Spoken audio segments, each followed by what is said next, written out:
सो भैया हमने पिछली वीडियो में एक्सरसाइज 6.2 का बेसिक समझ लिया था। आज इसके हम क्वेश्चन करेंगे। तो ये पहला क्वेश्चन दिया आकृति 6.28 में भी आकृति हमें यहाँ दिया है। एक्स और वाई के मान ज्ञात कीजिए भैया। एक्स और वाई के हमें मान ज्ञात करना है और फिर दर्शाइए कि ए बी समांतर सी डी है। तो भैया पहले हम एक्स वाई के मान निकाल लेंगे, फिर ए बी समांतर सी डी अपने आप आ जाएगी। ठीक है सर, ठीक है। अब समझिए, अब देखिए हमें एक्स वाई की वैल्यू बताना है। कैसे आएगा? अगर आप ध्यान से देखेंगे तो यहाँ एक सीधी रेखा ना, आप भैया एक सीधी रेखा है तो इन दोनों कोणों का योग कितना होगा सर? 180 होगा ना। आप तो लिखेंगे यहाँ पर भैया एक्स प्लस 50 डिग्री ये होगा 180 के। सर कारण क्या रहेगा भैया? कारण रहेगा रैखिक युग्म। ठीक है सर, आपको पता होगा ना। अगर देखिए कोई सीधी रेखा है, इस मान लीजिए, ठीक है, कैसे यहाँ है ना, कुछ कोण बनना है। मान लीजिए वाला एंगल एक्स है, ये वाला एंगल वाई है, तो इन दोनों का जोड़ हमेशा 180 पाता है। इसको बोलते हैं रैखिक युग्म। क्या बोलते हैं ये? रैखिक युग्म। जब दो एंगल हैं तो उनको बोलेंगे रैखिक युग्म। रैखिक युग्म होता है जोड़ा, तो भैया इसका जोड़ा होता है। ठीक है, तो इसको बोलेंगे रैखिक युग्म। जब सीधी रेखा पर दो कोण बने ऐसे, है ना, तो इन दोनों कोणों का योग होता है 180 डिग्री और इनको बोलते हैं रैखिक युग्म।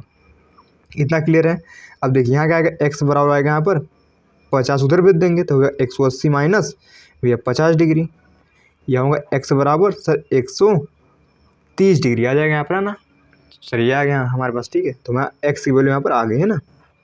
अब समझिए, अगर आप वाई देखेंगे भैया, वाई आएगा 130 डिग्री। कैसे लिखेंगे? वाई बराबर आएगा 130 डिग्री। सर 130 डिग्री का है या? समझिए एक कारण इसका शीर्षाभिमुख कोण। क्या भैया? शीर्षा, ठीक है, भिमुख कोण, भिमुख, ठीक है, कोण।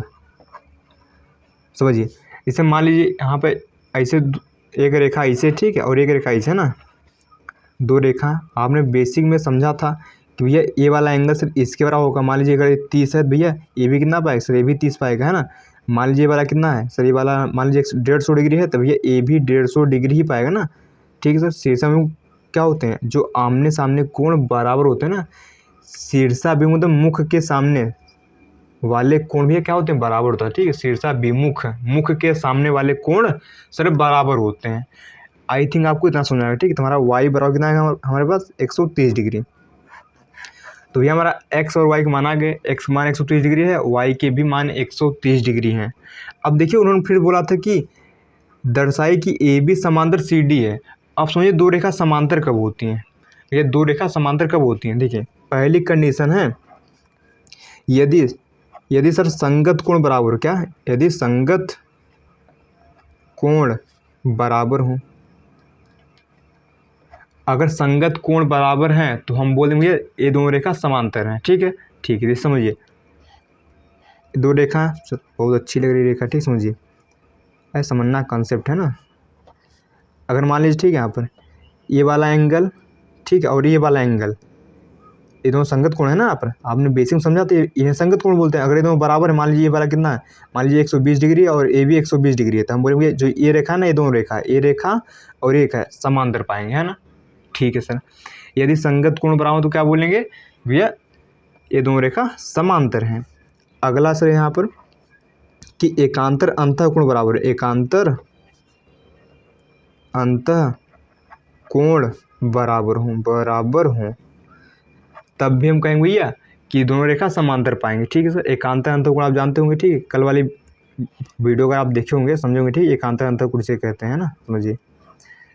ठीक है, अगर मान लीजिए ये वाला एंगल और ये वाला एंगल बराबर हैं तब भी हम कहेंगे भैया ये रेखा और ये रेखा समांतर है। ठीक है सर, ठीक है। तो ये वाला एंगल और ये वाला एंगल बराबर होना चाहिए, तो ये बोलेंगे रेखा सर समांतर है। ठीक है सर, ठीक है। अब समझिए एक होता है एकांतर वाह्य कोण। एकांतर वाह्य कोण बराबर हो। अगर एकांतर वाह्य कोण भी बराबर हैं तब भी हम कहेंगे रेखा समांतर। जैसे अब समझिए एकांतर वाह्य कोण क्या होता है ना, तो यहाँ लिख रहा है। ठीक है, समझिए अगर मैं, ठीक है, यहाँ डायग्राम बनाना है ना, समझिए। देखिए ये वाला एंगल और ये वाला एंगल ये एकांतर वाह्य कोण कहे जाते हैं ना। अगर आपने कल वाली वीडियो देखा उसमें सब मैंने बताया। ठीक है, ये वाले दोनों क्या हैं? एकांतर वाह्य कोण। अगर ये दोनों बराबर हैं तो बोलेंगे रेखा सर समांतर है। ठीक है सर, ठीक है। एक और होता है, ठीक है, अगर ठीक है सह अंतःकोण कोणों का योग 180 डिग्री हो, अगर वे सह अंतः कोणों का योग 180 डिग्री हो तो उसे बोलेंगे कि भैया रेखा समांतर है। सर सह अंतः कोण क्या होते हैं समझिए। ठीक है जैसे ये वाला एंगल और ये वाला एंगल, ये दोनों सह अंतः कोण, मतलब सह मतलब एक ही तरफ, अंतः मतलब अंदर बनने वाले कोणों का योग अगर 180 डिग्री होगा, मान लीजिए एंगल 1 है एंगल 2, अगर ये एंगल 1 प्लस एंगल 2 180 डिग्री पाया तो भैया हम बोल देंगे सर ये वाली रेखा, ठीक है ये वाली रेखा इस रेखा के समांतर है। ठीक है सर ठीक है। अब देखिए मैं यहाँ कौन सा लग रहा है, अगर आप ध्यान देंगे भैया, अगर आप ध्यान से देखेंगे तो यहाँ एक्स और वाई एकांतर कोण है और भैया एक्स भी 130 डिग्री है, वाई भी 130 डिग्री है। देखिए एक्स वाई क्या थे, एकांतर अंतः कोण थे और ये दोनों बराबर हैं, अतः भैया ये रेखा सर समांतर हो गया। देखिए कितना आसान था। ठीक है बस लिखना बाकी यहाँ पर, तो ये लिखते हैं यहाँ पर। ठीक है लिखेंगे यहाँ पर ठीक है, यहाँ एक्स व वाई एकांतर अंतः कोण है तथा एंगल x बराबर y है, अतः हम कह सकते हैं अतः ए बी, सर ए रेखा ए बी है ना, दिख रही सर, दिख नहीं रहा। ठीक अतः भैया ये रेखा ए बी समांतर पाए किसके, सी डी के। ठीक है अतः रेखा ए बी समांतर है किसके, सी डी के। ठीक है सर ठीक है। तो देखिए कितना इजी था, बस आपको एक कंडीशन याद रखेंगे। ठीक है अगर आपको कंडीशन याद है फटाफट आप क्वेश्चन कर डालेंगे। ठीक क्वेश्चन देखिए बिल्कुल हलवा होते हैं। ठीक है इस चैप्टर का अगर आप कंसेप्ट सही से सीखे हैं तो। सो आई होप आपको ये क्वेश्चन समझ में आया होगा। तो भैया अब देखते हैं इसका अगला क्वेश्चन।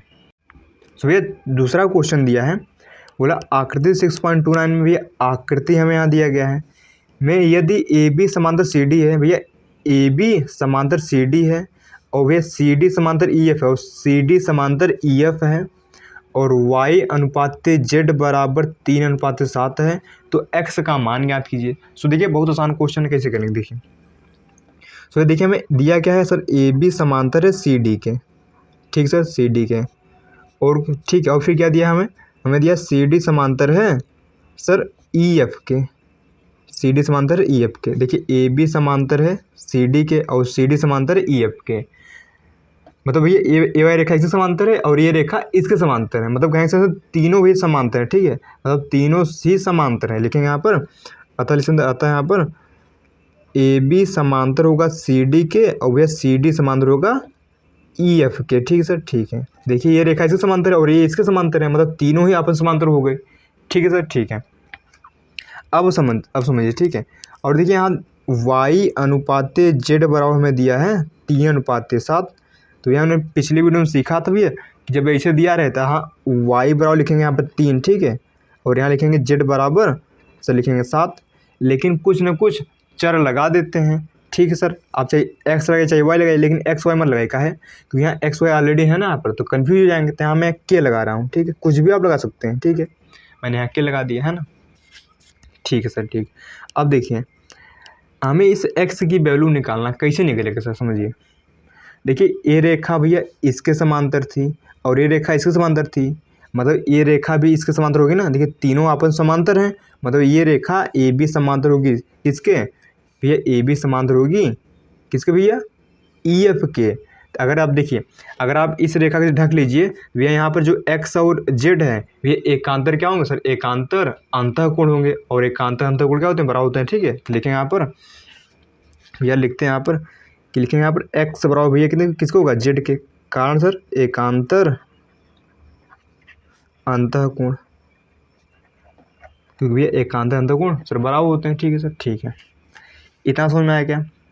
ठीक है सर अब देखिए अगर आप ध्यान से देखेंगे तो x और y का जोड़ 180 पाएगा। कहाँ है भैया, क्योंकि हमने सीखा ना भैया कि सह अंतःकोण नाम की भी एक चीज़ होती है। वो क्या कहता है सर, वो कहता है कि भैया एक ही ओर बनने वाले सर कोणों का योग हमेशा कितना होता है सर, 180 डिग्री होता है ना। तो उसका यूज कर लेंगे यहाँ पर, है ना। लिखेंगे यहाँ भैया x प्लस वाई, है ना। देखिए यहाँ सर x प्लस वाई, ठीक है सर, x प्लस वाई बराबर कितना होगा भैया 180 डिग्री होगा ना, कारण भैया सह अंतःकोण, सह अंतःकोण। ठीक है सर, ठीक है। अब देखिए सर, मैं देखिए x बराबर है z के, तो जहाँ x वहाँ z लिख दूँ सर, बिल्कुल लिख दीजिए। ठीक है, y को y रन दीजिए, बराबर 180, है ना। कारण लिख दीजिए, चूँकि भैया x बराबर था z के, मतलब जहाँ x है वहाँ हम z लिख सकते हैं। अब देखिए, है ना, देखिए z की वैल्यू कितना है सर, 7x है, और सर y की वैल्यू कितना 3x है। सॉरी, z की वैल्यू 7 के है और y की वैल्यू सर 3 के है। रख देंगे यहाँ पर, तो जहाँ z वहाँ सर 7 के हो जाएगा, और जहाँ y भी वहाँ सर 3 के होगा, बराबर 180 डिग्री। कारण क्या देंगे सर, कारण देंगे यहाँ पर, चूँकि यहाँ सर y बराबर है 3 के एंड भैया z बराबर कितना सर 7 के है ना आप। ठीक है सर, ठीक है।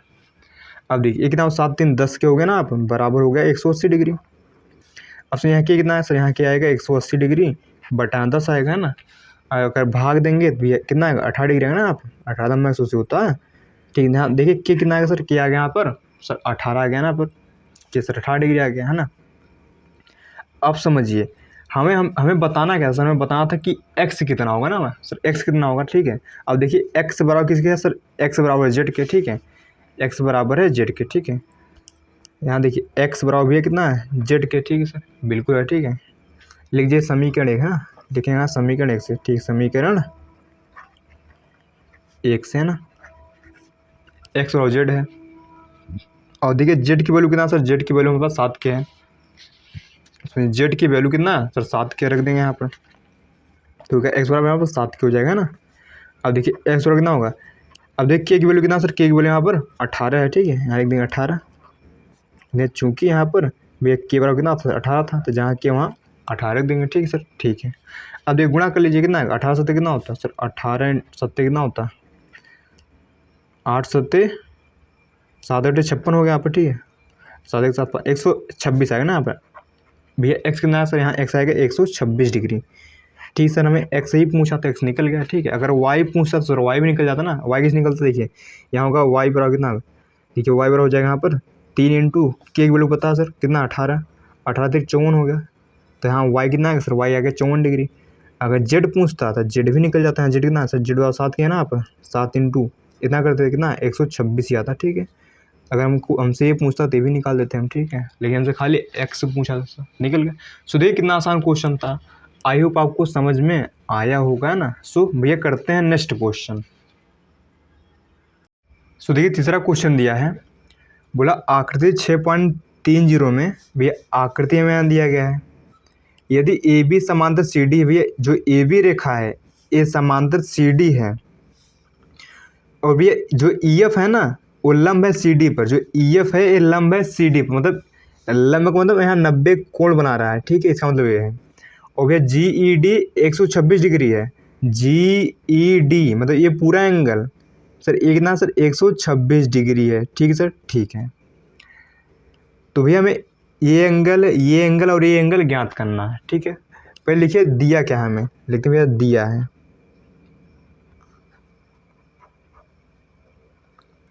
दिया क्या क्या है सर, जो ए बी है ना सर ये समांतर है किसके, सी डी के, है ना। और जो ई एफ है ये लंब है किस पर भैया, देखिए लंब का निशान तो, ठीक है, लंब है किस पर, सी डी पर। ठीक है, वो भैया जो एंगल जी ई डी है, जी ई डी ये भैया कितना है सर 126 डिग्री है। ठीक है सर, ठीक है, इतना है ना। अब देखिए हमें ज्ञात ये सब करना है, ये ज्ञात करना है, ये ज्ञात करना है, ये ज्ञात करना है। ठीक है, तो भैया करते हैं क्या, समझिए। अगर आप देखिए हमें पहला angle A ji E sir, ए जी ई मतलब ये वाला एंगल ज्ञात करना है सर, ये वाला एंगल कितना होगा। ठीक है, दूसरा में जी ई एफ, जी ई एफ मतलब ये वाला एंगल सर, ये वाला एंगल कितना होगा ये ज्ञात करना है। ठीक है, अगला हमें ज्ञात करना है F G E, F G ई मतलब ये वाला एंगल, तो हमें इतना एंगल भैया ज्ञात करना है। ठीक है सर, ठीक है। अब समझिए ज्ञात कैसे करेंगे। अब देखिए अगर भैया 126 डिग्री तो ये भी कितना पाएगा, 126 डिग्री पाएगा सर, काहे, समझिए भैया आपने पढ़ा था सर, क्या पढ़ा था, एकांतर अंतःकोण पढ़ा था ना, पिछले वीडियो में हमने सर डिटेल में किया था इसको, है ना। समझिए अगर भैया यहाँ कुछ कोण बना, अगर यहाँ 126 डिग्री है तो ये यहाँ भी 126 डिग्री ही पाता था। कारण क्या होता था, एकांतर अंतःकोण ना, हमने कल ही वाली क्लास में पढ़ा था। तो लिखेंगे यहाँ पर जो ये वाला एंगल ए जी ई, लिखेंगे यहाँ पर एंगल ए जी ई बराबर पाएगा 126 डिग्री, कारण एकांतर अंतःकोण है ना, अंतःकोण।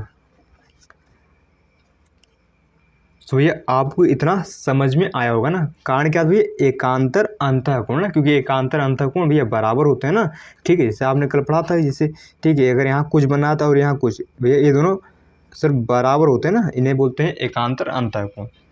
तो भैया हमें मिल गया, ठीक है, यहाँ पर एंगल ए जी कितना है यहाँ पर सर, ये गया 126 डिग्री, ठीक है, ठीक है। अब देखिए अगला एंगल निकालते हैं, अगला है जी ई एफ।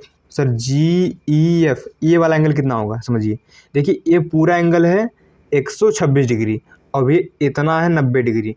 अगर इस पूरे एंगल में से अगर ये एंगल घटाएंगे भी ये वाला मिल जाएगा ना हमारे पास, ठीक है। तो भैया निकाल दे इसको, तो लिखते हैं यहाँ पर एंगल, ये एंगल यहाँ पर क्या नाम है इसका sir, G E F, angle G E F.